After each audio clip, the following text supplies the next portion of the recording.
El Gran Premio de Monza es uno de los 4 circuitos más emblemáticos en la historia de la Fórmula 1. Está en el calendario desde 1950, aunque en 1980 por reformas en el trazado, el Gran Premio de Italia se corrió en Imola. 1950 es el año en el cual se oficializó la Fórmula 1 y de donde se computan las estadísticas que consideramos actualmente. Paralelamente, Ferrari también está en la Fórmula 1 desde 1950, y de la mano forman el conjunto equipo-circuito más importante. Por eso, para la escudería hay pocas cosas más valiosas que ganar en Monza, su verdadera carrera de casa. El ambiente, la mística y lo sentimental hacen del Gran Premio de Italia uno de los eventos más importantes en el calendario año tras año. Hoy vamos a repasar los grandes sucesos que consiguieron los autos rojos en el templo de la velocidad a lo largo de su historia. Cabe destacar que el primer triunfo de Ferrari en Monza se dio en 1949 de la mano de uno de sus máximos ídolos, Alberto Ascari, pero no lo vamos a contabilizar como oficial, ya que fue un año antes del comienzo de la Fórmula 1 propiamente dicha.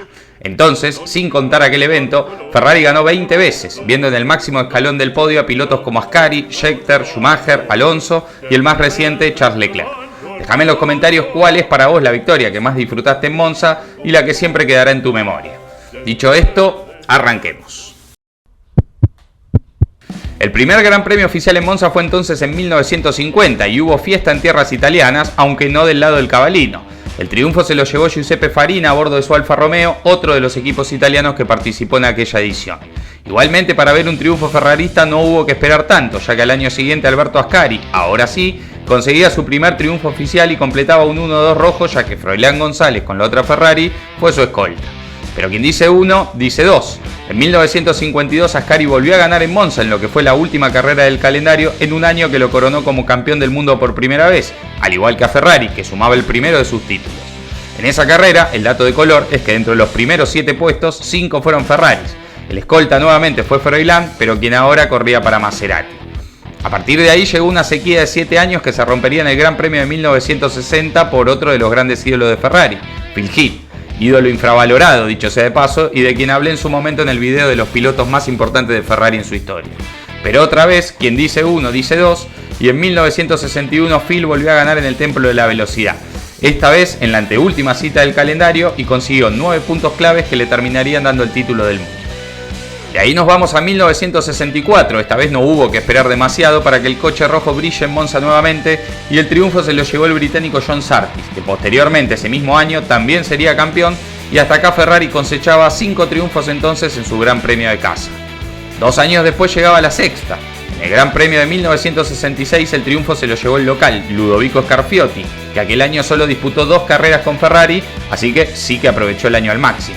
Dato de color, Ludovico Scarfiotti padre, se llamaban igual, fue el primer presidente que tuvo Fiat en su historia. Para la séptima nos tenemos que ir a 1970 con el triunfo del suizo Clay Regazzoni, que es otro de los que puede jactarse de darle más de una victoria en Monza a Ferrari, ya que en 1975 volvió a ganar. Lamentablemente esos triunfos no le valieron para poder coronarse como campeón en dichos años, pero queda en la historia de Ferrari, entre otras cosas, por estos 2 triunfos.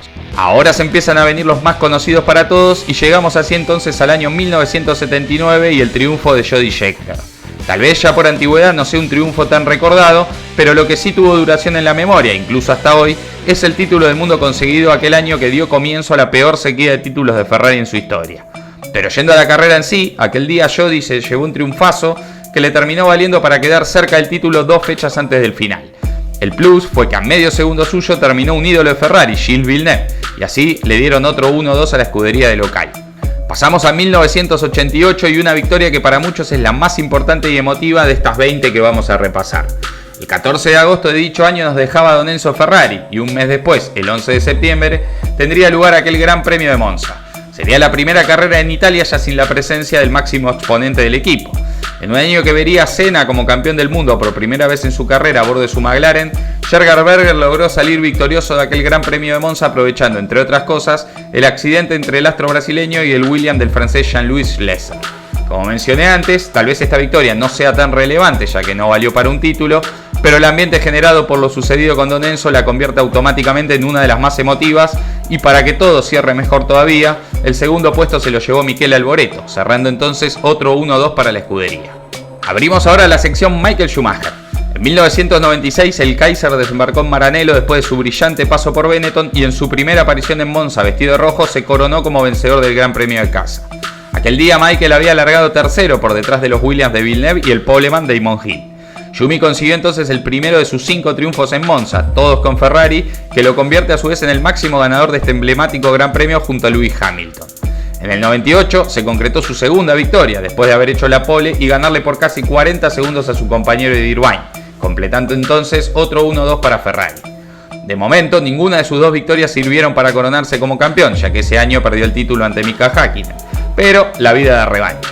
En el 2000 probablemente llegue la otra que para muchos es la más emotiva de todas. Ese año no solo fue otra victoria de Schumi y Ferrari, sino que además le valió para posteriormente proclamarse como campeón y romper la sequía de 21 años sin título, lo cual terminó provocando una de las invasiones de pistas más grandes en la historia de la categoría. Aquella tarde, si bien partió en pole con Barrichello atrás, primera fila roja, Rubens se accidentó en la variante de la Roggia después de haber perdido varios puestos y quedó fuera de combate. Michael tuvo que batallar con Häkkinen durante gran parte de la carrera y lo venció por 4 segundos de diferencia.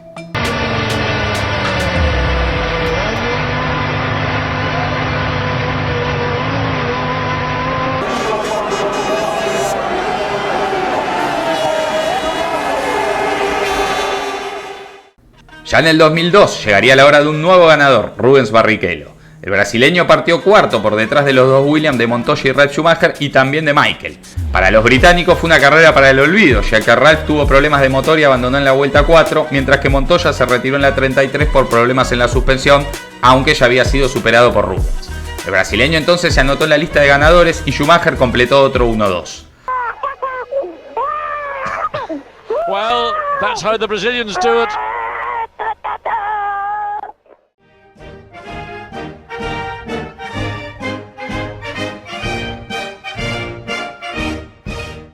Para 2003 el dominio de Ferrari continuaría, pero los Williams, nuevamente encabezados por Montoya, se mostraban como la principal amenaza. Schumacher hizo una pole ajustada ante Juan Pablo y el domingo lo terminó venciendo por solo 5 segundos de diferencia en otro gran duelo entre el Kaiser y el colombiano.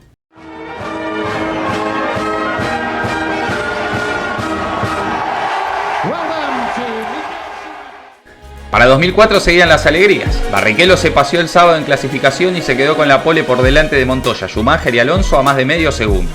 El domingo, a base de buen ritmo y no cometer errores, terminó ratificando el dominio del sábado y conseguía su segunda victoria en el Autódromo Nazionale, seguido por Schumacher a solo 1 segundo y medio. Otro 1-2 para la escudería y otra fiesta roja.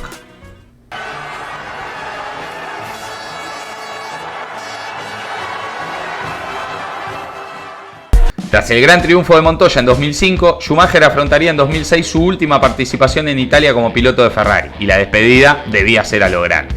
El sábado igualmente se llevaría la pole Raikkonen y su McLaren, seguido por el Kaiser a solo 2 milésimas. Ya para el domingo, Kimi aguantó la primera posición con Schumacher atrás hasta que llegaron las detenciones.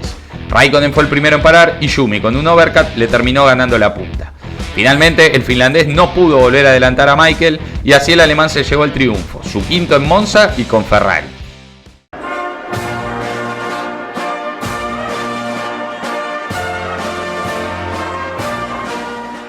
Pasamos a 2010 y así como Schumacher ganó en 1996 en su año de presentación con Ferrari, lo mismo pasaría con Alonso, que era flamante incorporación de Ferrari para ese año. La clasificación del sábado dejaba la pole del asturiano sobre el campeón defensor Jenson Button y su McLaren, y Massa con la otra Ferrari partiría tercero. En la largada Jenson movió mejor que Fernando y se puso en el liderato. Las vueltas pasaban y con un setup hecho para rectas, Button parecía invulnerable. Por eso Ferrari hizo su apuesta cuando llegue la hora de detenerse. Button lo hizo primero y Alonso se la jugó al overcut, y vaya que salió, ya que cuando el asturiano salió de boxes se encontraron casi a la par en la curva 1, Alonso lo arrinconó, le metió el auto y se puso como líder y hasta el final. Fernando tenía la carta de presentación soñada ante los tifosi y era ganador del Gran Premio de Monza.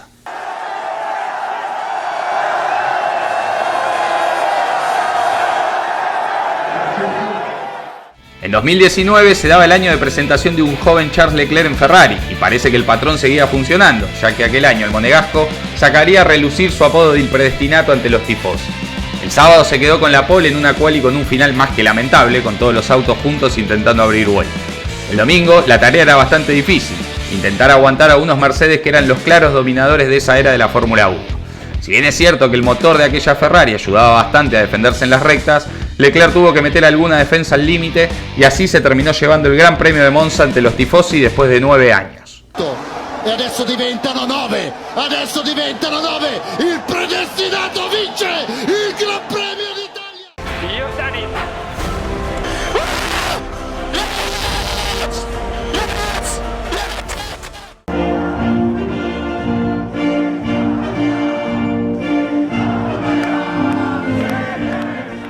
Y así llegamos a 2024 con Leclerc nuevamente como protagonista en un fin de semana bastante fresco aún en la memoria.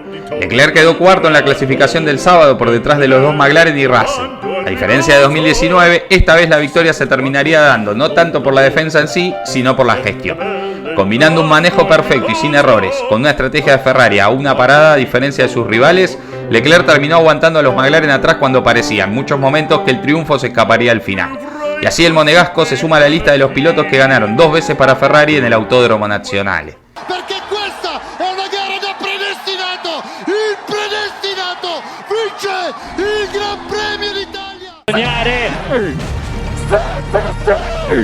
Sei grandissimi, un'altra volta il torneo.